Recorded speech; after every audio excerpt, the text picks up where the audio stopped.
Setiap yang ada maslahat, apa arti maslahat? Manfaat kebaikan, itu agama.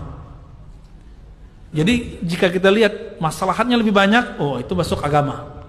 Meskipun tidak ada zaman Nabi sallallahu alaihi wasallam.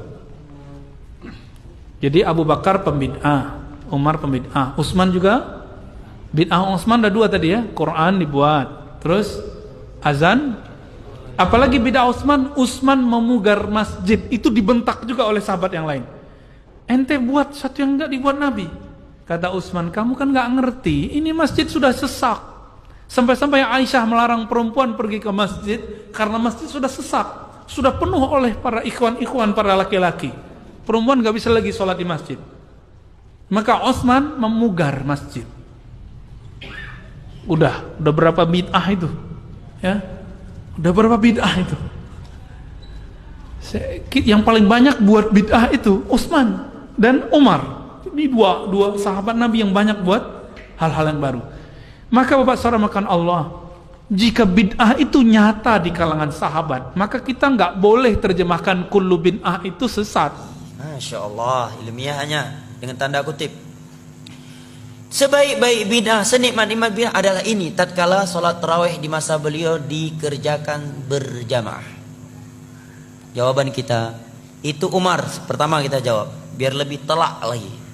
Itu Umar, Anda Umar, tapi Umar akhir zaman. Satu. Kedua, Umar termasuk khulafa ar-rasyidin yang ada perintah dari Nabi untuk mengikuti sunnah mereka. Tiga, apakah yang dikatakan oleh Umar itu sama sekali tidak ada di masa Nabi? Ada. Nabi sholat 3 malam berturut-turut tarawih berjamaah, kemudian beliau berhenti melakukannya karena khawatir akan diwajibkan kepada umat ini. Sekarang maulid, ada Umar katakan maulid nikmatul bidah hadhihi, sebaik-baik bidah adalah ini. Ada Nabi dan para sahabat di masa itu melakukan maulid walaupun cuma 2-3 kali, kemudian setelah itu kita kerjakan setiap tahun? Gak ada. Jauh sekali kiasnya. Jelas ya? Kemudian ada yang membawa dalil juga, lah Utsman bin Affan itu mengumpulkan Al-Quran 30 juz di masa Nabi, kan belum ada. Berarti gak mesti setiap bidah yang gak ada di masa Nabi kalau kita lakukan bidah katanya. Jawabannya itu Utsman Pak, Anda Utsman bukan, walaupun nama bapak Utsman tapi Utsman akhir zaman. Kedua, Utsman khulafa ar-rasyidun yang ada perintah khusus dari Nabi untuk mengikuti sunnah mereka. Ketiga, perbuatan Utsman tersebut disaksikan oleh seluruh para sahabat Nabi dan seluruh kaum muslimin di masa itu, dan tidak ada yang mengingkarinya. Semuanya sepakat. Itulah yang disebut dengan al-ijma' al-muntabit al-qat'i, yang wajib diikuti dan tidak boleh diselisihi. Bidah yang Anda lakukan ini ijma' enggak. Jangankan tingkat internasional, tingkat daerah aja enggak ijma'. Ya kan? Ya, jangankan tingkat internasional, tingkat daerah aja, tingkat kecamatan enggak ijma'. Gimana mau diikuti? Keempat, Utsman bin Affan melakukan hal tersebut ini bentuk merealisasikan keumuman firman Allah, inna alaina jam'ahu wa qur'ana. Kelima, di masa Nabi sudah ada pengumpulan Al-Quran. Beliau mencontohi itu, hanya saya pengumpulan Al-Quran di masa Nabi tidak sempurna 30 juz dalam sebuah mushaf.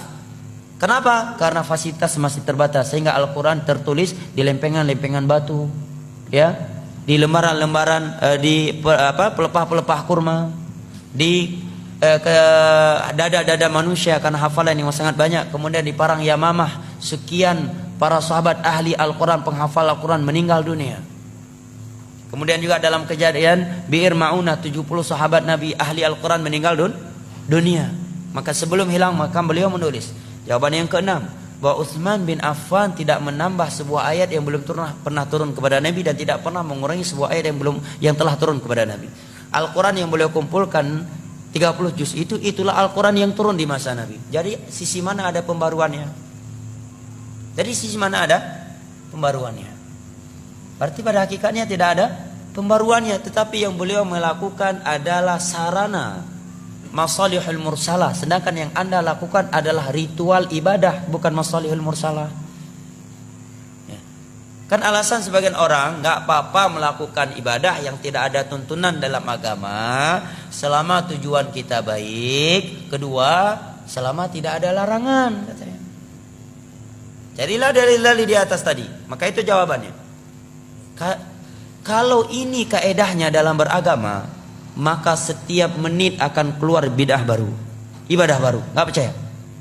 Ada orang sholat subuh 4 rakaat. Oh ini hari Ahad nih lagi ada tabligh akbar. Subuh kali ini 4 rakaat aja lah. Kita lagi semangatin. Nggak boleh Anda bilang bidah. Kenapa? Karena nggak ada larangan. Nggak ada larangan. Jangan sholat subuh lebih dari 2 rakaat. Bawa ayatnya, hadisnya. Nggak ada. Ya kan? Cuma yang ada dalam Islam subuh hanya 2 rakaat, tidak lebih. Nabi tidak pernah sholat subuh lebih dari 2 rakaat.